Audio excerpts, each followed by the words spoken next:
building. Now I want to understand, and also my audience, the connection between nutrition, mood, and team performance. Okay. Yes. Food is just not for calories, but it fuels our day-to-day activities. So when you feed, you should not only go for the processed foods, because these processed foods, what they'll do, they'll cause sugar spikes. After that, they'll cause a crash. A crash is where your energy level will go down. Then, when we talk of processed foods, you've done away with our balanced meals where we have fiber, proteins, and other things.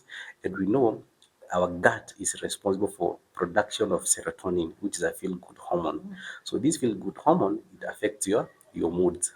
So ideally, when you're talking of food, don't go for the processed foods. Go for whole meal and balanced meals. Okay. Yeah. So you want to tell me that the food that I have taken can actually affect my mood during the day when I'm working? Absolutely, absolutely. Oh wow, I'll come back for another lesson.